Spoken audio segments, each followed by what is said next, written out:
Brought to you by Knights of Awakening. This is the Labyrinth.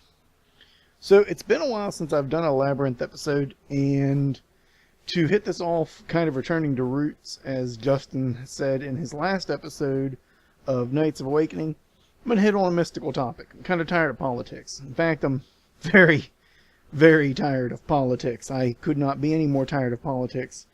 I am kind of out of politics for a little while. I'm out of caring about politics.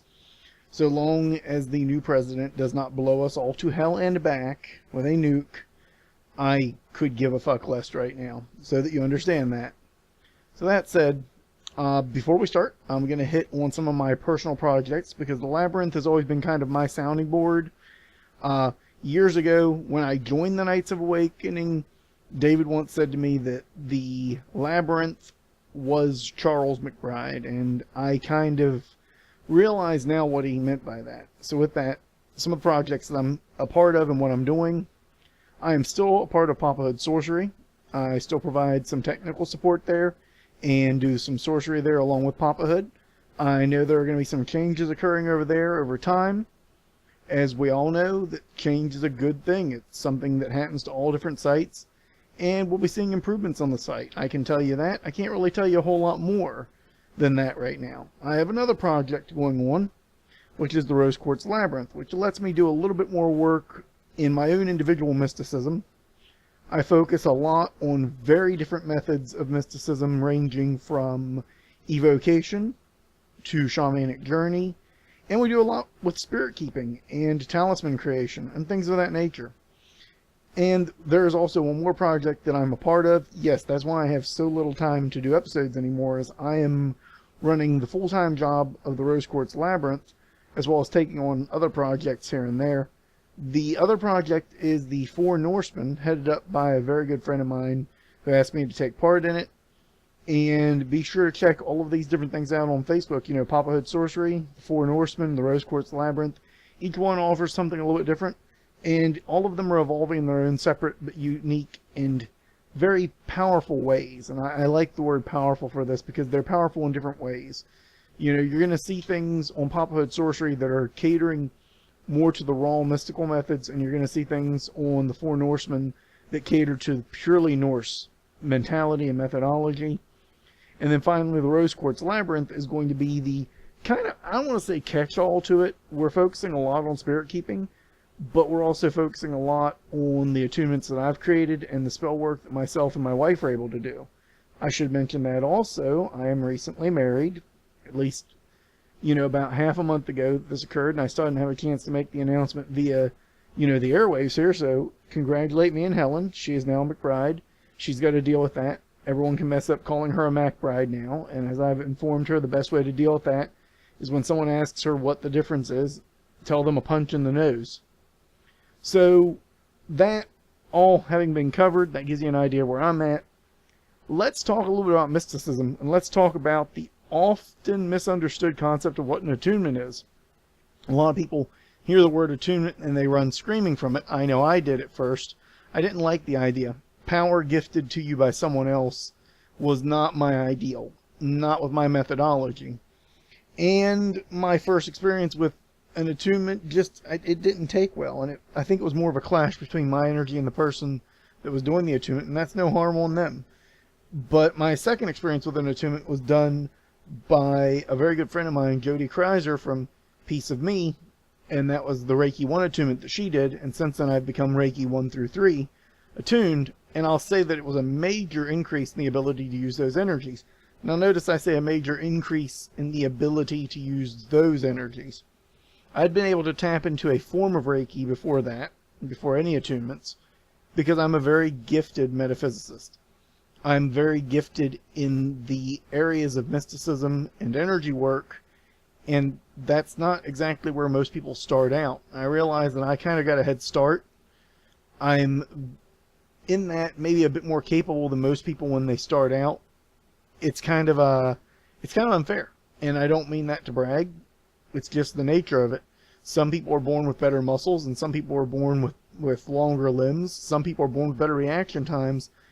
It's all a matter of how you focus it. If I had not trained as hard as I did, that innate ability would not have amounted to much, but because I have trained as hard as I have, that innate ability has served me well through the years. And the result is I can usually mimic other people's energy methods very closely, up to the point that I can change my energy to look like someone else's if I really want to. So mimicking Reiki after having seen it done a few times was no hard task. This was not something that was difficult for me at first, but getting the full kick out of it was something that I had not really expected with the attunement. There was an increase in the easiness of using it because I wasn't using my own energy as a refractive image for it. I wasn't using my own personal energy reserves, and I found that the energy flowed really effortlessly. To quote Jody on this, if you have to use your own energy in Reiki, you're doing it wrong. If you come out of doing a Reiki session tired or other than the amount of time that you spent doing it, then you're doing it wrong. If you're tapping into any other energies outside of the Reiki and they are flowing through you, then you're doing it wrong. And that was really something that gave me a better understanding of how this energy worked. Now, since then, I've taken on a number of attunements, not as many as Papa Hood. Papa Hood is my attunement go-to guy. He's the attunement master. And I could not hope to even catch up with him on the number of attunements or the potency of the attunements that he's taken on.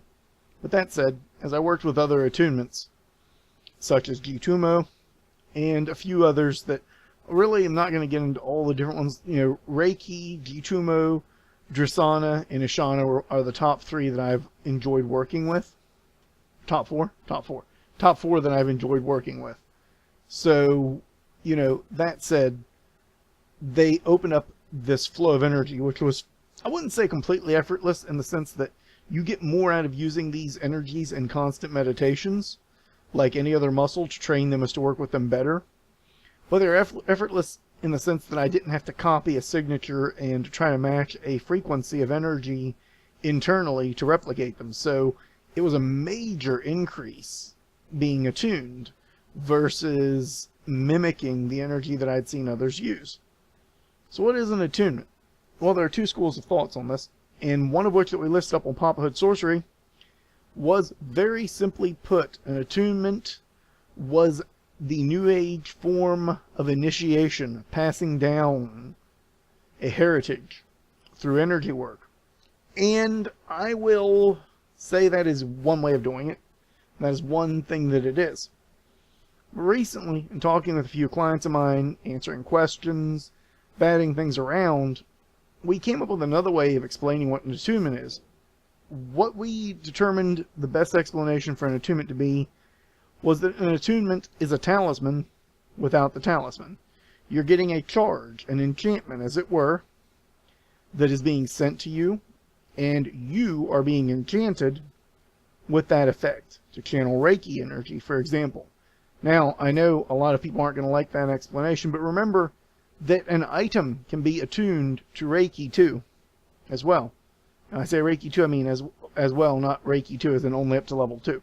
An item can be attuned to Reiki all the way up to level 3, and it will generate a charge of Reiki that, while I won't say is as strong as a person tapping into it, the conscious power of a person has got to account for something in this world.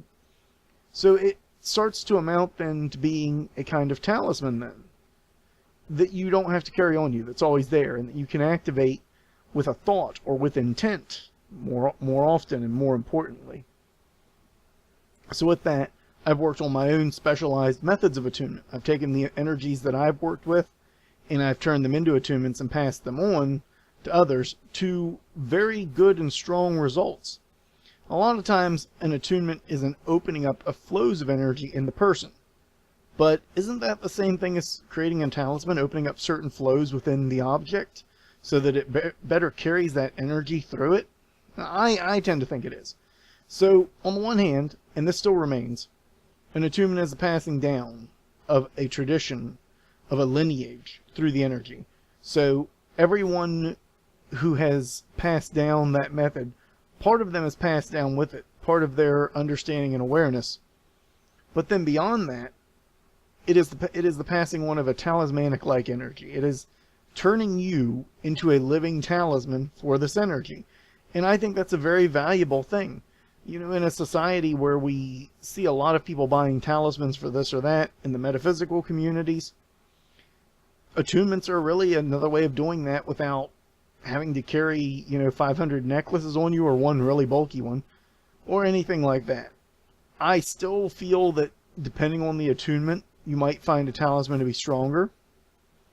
But I also think the physical link to certain types of attunements through a talisman is better for certain activities. Now, that said, the reverse is true. When you're dealing with an active energy system, such as Reiki, Gtummo, Divine Key, Drisana, or Ishana, any of these energy systems, I personally feel you get more out of this when you are doing this through an attunement rather than a talisman, because you are the talisman and you are a better regulator of this type of flow. A talisman will still provide the energy to a degree.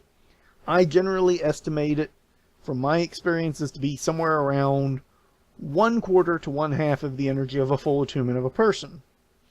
And I think that's not bad. I mean, with Reiki, a 1/4 charge of Reiki 3 attuned into being attuned into a talisman provides a considerable level of Reiki energy, about as good as a Reiki level 1 or level 2 practitioner would generate on their own. So it's not a terribly bad thing for you if you have or are purchasing Reiki talismans or things like that. What I'm saying is that you're still better off to use an attunement as an attunement, but if you look at it like a talisman where you become the talisman, it makes it a little easier to understand, especially for those of us that come from traditional backgrounds where the term attunement generally meant something we had to do to our television to get better reception. So that's been our look at attunements. It was a really quick little look. I hope it was helpful for you. I hope you learned something during this. As always, awaken the night within.